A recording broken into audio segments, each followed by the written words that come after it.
Two persons A and B working separately can sanitize a building in 6 hours and 10 hours respectively. They work in stretches of 1 hour alternately. In how many hours will the work be finished?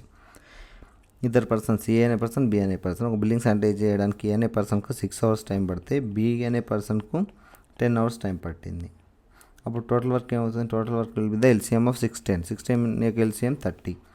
Efficiency ఏమవుతుంది? Efficiency of ఏ అనేది 30/6 అంటే 5 units అవుతుంది. Efficiency of B ఏమవుతుంది? 30/10 అంటే 3 units అవుతుంది. They work in stretches of 1 hour alternately. 1 hour alternate first 1 hour ఏ చేస్తే next 1 hour B చేస్తాడు, ఆ తర్వాత 1 hour ఏ చేస్తే తర్వాత 1 hour బి చేస్తారు. ఈ విధంగా ఆల్టర్నేట్గా వర్క్ చేసుకుంటూ వెళ్తారు. A 1 hour efficiency will be the 5, B 1 hour efficiency will be the 3. అంటే వీళ్ళిద్దరు 2 అవర్స్లో ఏ ప్లస్ బి అనే ఇద్దరు పర్సన్ 8 units ఆఫ్ వర్క్ అనేది కంప్లీట్ చేస్తారు. మనకు total work 30. Efficiency 2 hours efficiency A plus B efficiency 8 units.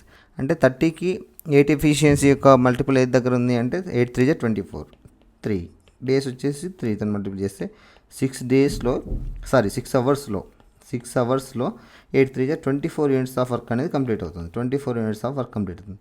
Total work అనేది 30 నుంచి 24 units ఆఫ్ వర్క్ అనేది 6 అవర్స్లో కంప్లీట్ అయింది. రిమైనింగ్ ఎంత ఉంటుంది?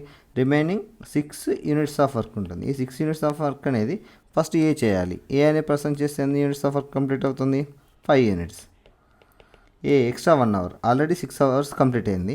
నెక్స్ట్ 1 hourలో ఏ అనే person 5 units of work complete చేస్తే అగైన్ 1 unit ఆఫ్ వర్క్ అనేది రిమైనింగ్ ఉంటుంది. ఈ 1 unit ఆఫ్ వర్క్ చేయడానికి బీకి 1/3 hours టైం పడుతుంది. అంటే 6 hours + 1 hour + 1/3 hours టోటల్ ఎంత పడుతుంది? 7 1/3 అవర్స్లో ఆ వర్క్ అనేది కంప్లీట్ అవుతుంది.